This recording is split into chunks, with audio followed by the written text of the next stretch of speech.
Good morning. I'm Roger Enlow with the Bridge Street History Center, along with Aiden Anderson, a student at Tarleton State University. This begins a collaboration between Tarleton State University and the History Center with a series of interviews regarding the Granbury Renaissance era.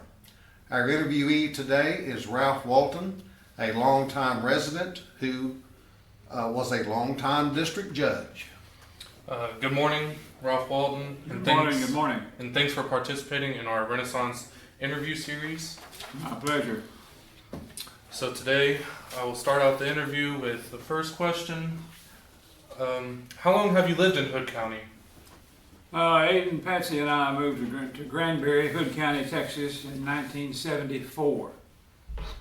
Actually started practicing law here in March of 1974, and then we made the move here in June of 1974. Where did you make the move from?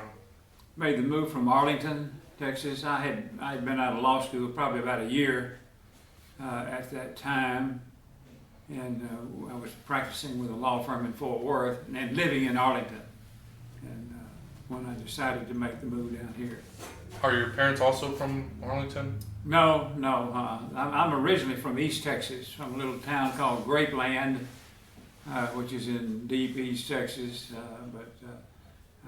No, I had never lived in this part of the state, frankly. Of course, I'm a native Texan, lived here all my life, but I had not lived in this part of Texas. I lived in deep East Texas, as I mentioned, the little town of Grapeland.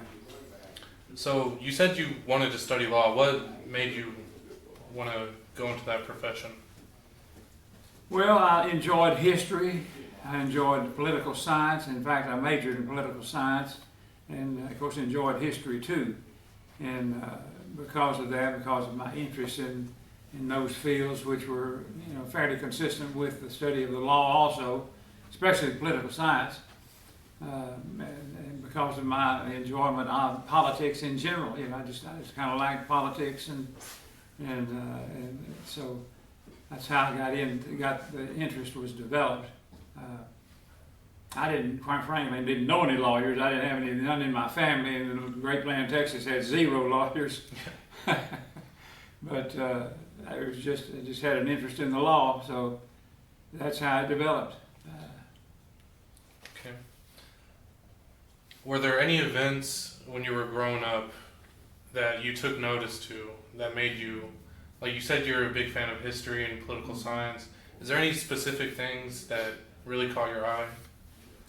In that field, you mean? Yes. Yeah. Well, just when I went off to college, when I went off to college, I thought, well, I may become a doctor.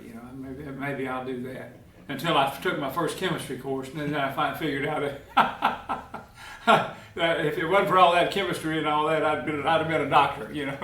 Only seriously, but I just got I wanted to be in a profession, quite frankly, and I knew that my areas of interest were history and political science, government, and because of that, that's what I decided to do. I majored in political science, and then from there to law school. What college did you attend? Baylor University in Waco. Yeah, I went to undergraduate school there. And then went from the undergraduate school into the School of Law there at Baylor. And so I was there from 1966, when I entered as a freshman, until I graduated law school, which was in November of 72, yeah. So how old were you when you moved to Hood County? How old was I? Yes, sir. I was 27. Okay. 27, yeah. And when you were here, did you have any events or memories of the events leading up to the opening of Lake Granbury? No, not really, because see, I didn't live here, and frankly, I had never even been to Granbury. My first trip was down here to talk to some lawyers about me coming down here and practicing law down here in Granbury, but I'd never been to Granbury, and frankly, I didn't even really know where it was. I remember the first time I drove down here when these lawyers had indicated to me that they wanted me to come down here if I was interested. I said, okay, well, Patsy and I will drive down here and we'll just check it out. So on Sunday we drove down here, and I remember when we got to Crescent, of course it was a 2-lane highway back in those days. I got to Crescent and I said, where in the heck is Granbury? I thought it was, just a little suburb of Fort Worth, And but of course then I saw a sign that said Granbury 12 miles or whatever, So that's how we kind of got down here in the first place. If it had not been for that, otherwise I probably would not have come. Frankly, there wasn't anything that drove me down here. It wasn't relative. I didn't know a soul. When Patsy and I moved here, we didn't know anybody other than Jimmy Dixon, who I worked for, a lawyer I worked for, and so it was, it was a brand new experience, but one that I say this, when we came down that time. We went to the Nut House and had their cold water cornbread or whatever it was. Mary Lou Watkins was the lady who stood outside ringing the bell when noon arrived and the meals were being served. But that particular Sunday afternoon, I remember walking around the square, and half the buildings were boarded up. I'm serious. It did not look prosperous at all. I thought, why would a young lawyer, want to come down to Hood County in this condition that you're seeing, But I told Patsy, I said, you see that large body of water right over there? Granbury is a town that sits on a lake. How many towns do you know that sit on lakes, And I just told my Patsy, I said, I think there's opportunity here. I think we're going to see growth just because of that lake. It's just an attraction. And I was right, and fortunately the good Lord directed us to come on down here and get involved, and that's what we did. So you touched briefly that you noticed the lake and almost how prosperous the city around it would be, so that did impact you in wanting to come Oh here? yeah, sure, yeah. It didn't have any impact at the outset, when the lake came in, because we weren't even here then. I was still in college back in those days, but I just knew, that the lake is going to be an attraction. I didn't even know a thing about the lake, but I just knew a town sitting on a lake, that's unique, and I could see the potential for something good to happen. The old Opera House was a shell, but still, you knew that could be a real asset to the community too, and so we just.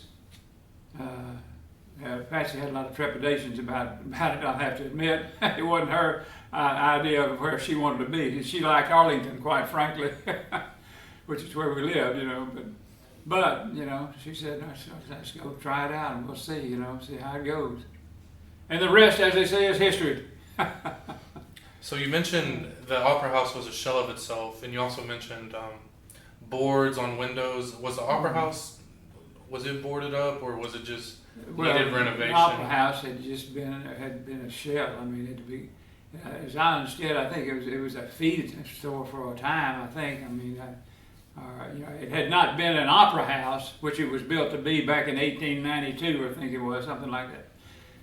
It had not been an opera house where people performed and all that for 50 or 60 years. I think it ceased operation as an opera house back in the early 20th century, probably 1920 or so, something like that. But there wasn't much there to it. But they were starting to work on getting this thing restored. There were some folks here in Hood County who were interested in getting that going. And there's several of them that you'll probably hear of: Joe Nutt and Mary Lou Watkins and Joanne Miller, the lady who was a principal in the development of the Opera House and restoring it to an opera house where you had entertainment venues and all, and so that was an attraction that I could see had a lot of potential, if it could just be developed properly. And fortunately, Joe Nutt and others were able to lure Joanne Miller down here, and that was a big deal to get Joanne Miller down here and get her. She was a professional performer, had performed on Broadway. She had sung with Tommy Dorsey's band in the 40s and 50s. I mean, she was a first-rate person, an entertainer, and quite a person, I'll say that for her too. But she was very, very talented, and we were fortunate. And I think it was Joe Nutt that lured her down here just because of a friendship that they had developed over the years, and she was willing to do that. So she was from the little town of Arp. I remember her saying that Arp is a little small town, A-R-P, in East Texas, and that's where she was born and raised, but wound up getting into the entertainment business. So, with the restoration of the Opera House, was it real popular that people wanted it restored? And do you remember maybe like the reopening, or like how did people react to the opening of the Opera House? Oh yeah, I think people definitely supported that, the restoration of the Opera House, and they could see the opportunities that would develop if that happened. Interestingly enough, when Patsy and I moved down here in 1974, the day we moved down here, she delivered our first child over in Arlington. While I was down here with my brothers moving into this old house we were renting off of Houston Street. Fortunately, I was able to get back to Arlington before Allison was born, but nonetheless, the Opera House was being restored, being cleaned up. I remember Patsy, after about a year, she was just needing something to do outside of the home. I mean, she was. We didn't, like I said, we didn't know anybody to begin with when we came down here. So she got involved in helping clean up the Opera House. That she would go down there nearly every day and help with just the cleanup that was going on to get the shell of the building in a condition where it could be restored. And so yeah, it was. We were getting engaged in the community, and that was just one way that she was involved. Oh, and also the first play that was done there when the Opera House was reopened was entitled "Gold in the Hills," and it was a melodrama, is what they billed it as. And Patsy was in that. She and a lady named Lou Ann Gideon were the bar girls, the dancing girls in the bar scenes that occurred during the course of the show. And of course, fortunately, she had already been involved with the restoration and all. But yeah, she was in the very first production. So, and that was pretty cool. She really had a lot of respect for Joanne Miller, and of course, I think Joanne was hard driving, smart, intelligent, very talented, but she was pretty tough to deal with too, and she did a great job while she was here. So was she around Joanne Miller a lot? Or? Oh yeah, yeah, she was around Joanne a lot. That's probably the only person associated with the restoration that she was involved in with. She wasn't involved much with any of those other than the ones who were directly involved in the putting together the opening show, Gold in the Hills. What involvement, if any, did you have with the eventual restoration of the square? Did I have? Or that you know of? Virtually none. Patsy was involved. For like I said, she was looking for a way to get out of the house for a little bit every day. Quite frankly, was had a little baby girl, and all that, and she was just like an opportunity to get out of the house. So she would go down there and help clean up and all that. But now I was practicing law full time, so that's my attentions were strictly on that courthouse there, the old courthouse, and taking care of business in the courtroom. So so I really I wasn't involved in that respect as much as she was, frankly. How she was involved a bunch while you were studying your law. How did the restoration of the square impact y'all's family? Well, initially, not at all, I guess you could say. But as time evolved, it had a tremendous effect because of the businesses that were being put in, being built, being added to the square. More and more and more and more people coming down. And so as a result of that, my business was impacted by that. Not you know, through the Opera House itself, just that, but just the attraction of the town square and what was going on in Hood County as it was evolving, and of course as advertising showed what was happening down here too, and so lots and lots of people were getting interested in that.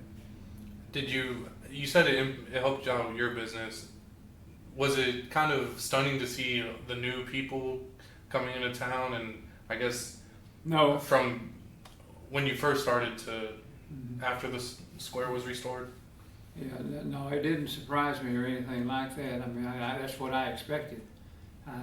You know, I'll say that the growth wasn't rapid. I mean, it took time, so of course of the several years, you know, for it to really develop the momentum that you see today. I mean, as you know, the squares, you know, it's just a great attraction and generates a lot of business for a lot of people who have businesses on the square and in the town, not just on the square itself, but in the entire area of Hood County are favorably impacted by that. And so in that respect, you know, my business was affected too. And we got a lot of business from people involved in real estate transactions. People going through divorces, people going through committing crimes, frankly, you know, I mean, that's what lawyers do. And so it generated, you know, more people. And the more people you have, the more legal business you have. That's just how it is, because the legal business is made up of people, people with problems, typically. And so that's in that respect, it had a large impact on my business and the development of a law practice here in Hood County. On the square, were there any particular stores or people on the square that you favorited or you were really looking forward to go to? Well, not so much. Now Patsy would tell you, you know, the Janine Macon had a clothing store here for women on the square, and there were 2 or 3 others that were on the square that she shopped at herself, because she really had enjoyed working with those people who were there and doing business with them. So my involvement, you know, more again, was in the legal profession. So I mean, I spent most of my time with my nose in a book or preparing a case for a trial or you know, generating new business. And to do that, of course, I had to get actively engaged in the community, and I did do that, and you know, became involved in the Chamber of Commerce. Was the Chamber of Commerce president one time, the Optimist Club. Was a lieutenant governor in the Optimist Club. You just get, you know, when you're building a law practice or any kind of business, I guess you got to get engaged with the community, and that's what I did, and it was a very effective way to do it, and it worked out real good. Now, is there any favorite part of the square now that you enjoy, or? Well, yeah, I like it all, frankly. Yeah. I think it's all good. You know, it's all good. It really is. But the entertainment venues, Granbury Live and Granbury Opera House, those are both great entertainment venues, and they draw a lot of people and they draw a lot of good entertainment. You know, I mean, they really both of those entertainment venues are great, putting on great shows that really draw people's attention, draw people down here to the square to spend more money, and you know that. And so it's a good thing that's going on, and it's continued to grow over the years. Is there a certain opera show that you like the most? Where you just like all of them? Yeah, just, you know, we've seen hundreds of it. It seems like that. I don't know, probably not 100, but a lot. And just most of them are very good, and the stories are good. Most of them been on Broadway. Lots of them have been on. And then they have these tribute shows too that they do about for performers and people who are in the industry of music. They put those on, especially at Granbury Live. as tribute shows to superstars, and they're very good. They're really good. These people are very talented. We went to see the one of Elvis Presley back, I don't know, within the last 6 months. And that guy was good, man. I tell you what, I thought I was seeing Elvis Presley, but seriously, he was very good. But that's just an example of what I'm talking about. That just we've got great entertainment and great restaurants. You know, of course, there's just a number of them. You know, just take your pick. They're all good, and of course that's not just on the square either. It's all over the town, the community, the county. There are great restaurants that have developed and grown over the years. So those, I guess, would be the things that to me, I'm not a big shopper. You know, I don't know a whole lot of men that are, quite frankly, but I do like to go out to have dinner and you know, and go to these shows and all, and they're just they're a great addition to what's available to us here in Hood County. What is your fondest remembrance of the square just before the Renaissance period began? Well, now, I guess really I didn't have any because, I was not here at that time frame that you're talking about. That would have been, the lake itself came in, I believe, in 1966. I believe it was kind of in the fall or sometime in 1960. Well, I was in college in 1966 and didn't get out of law school until 1972, so we weren't here and participating in and getting involved in the community until we came here in March of '74. So that's when I became involved in the community, and that's when it began to have an impact on me and my law practice and the business and all that, and all of which was favorable. And I did that for a number of years. Then I went on the bench as a district judge back in 1985, and was on the bench a total of 28 years. How was your time on the bench? How was it? Great. Yeah, I loved it. I love the courtroom.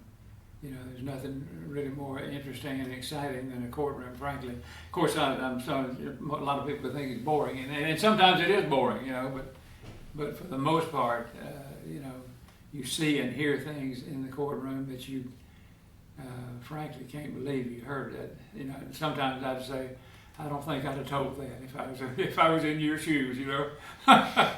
But seriously, you know, you hear things and you just it's unbelievable. Like I told people, I wake up in a new world every day because I never know what I'm going to hear when I go in that courtroom on any given day. And you know, you're rendering a valuable service to your community.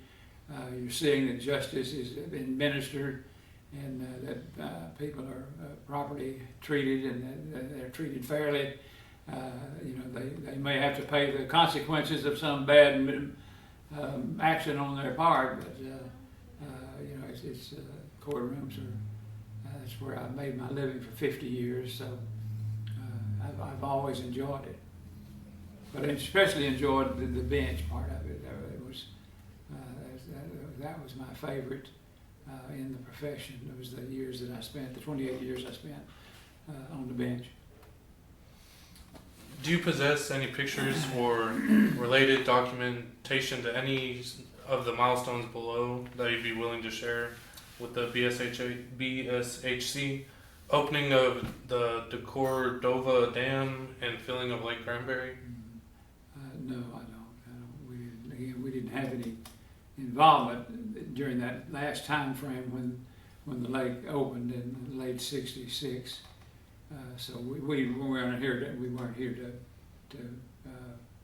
take any pictures or that kind of thing. But of course, once we got here, then that changed. But leading up to the Renaissance period beginning, you know, we weren't involved at that time because we weren't here. Did you go to the lake a lot when you were? Pardon me? Did you go to the lake a lot? Some, not a whole lot. I'll have to admit. You know, we weren't into the lake. You know, the fishing and that kind of thing. It just never was one of my things. You know, I like sports, I like reading books, you know, that kind of thing. So, but we never spent a lot of time on the lake. No. Do you have any pictures or documentation of the restoration of the Opera House? No, and I asked Patsy about that. In fact, I asked her about it today. I said, did y'all take any pictures, you know, when you were involved in cleanup? Because that's what she was doing, was the cleanup. Then, of course, she was in that first show, as I mentioned to you. But she said not to her knowledge. She didn't know of anybody that was taking pictures, but I'm sure there are out there. I'm sure they are, but we don't have any, no. What about the restoration of the square? Any pictures or documentation that you may have? No, not really. I mean, we've had pictures, obviously, over the years taken at holidays, especially July 4th, you know, there are just tons of pictures taken during that time frame, but not during that era of the commencement of the Renaissance that you were talking about. We don't have any of that. Are there any other topics you might want to share about Granbury or your life in law or any particular thing? Well, I mean, I think Granbury is just a wonderful place to live. I mean, it's a great town. I mean, you got, you know, I grew up in a small town, and the people there didn't take the interest in the little old town like the people did here. Of course, this drew a lot of people down here who got involved in businesses here, and you know, it's been a wonderful place to live. You know, great. The Lord blessed me when He sent me down here. Didn't realize it at the time, but I'll tell you what, it was the right move to make, because I thought that I could see the potential for progress, and I was right. Well, thank you, Ralph. I appreciate you You doing really this did. interview. My pleasure, man.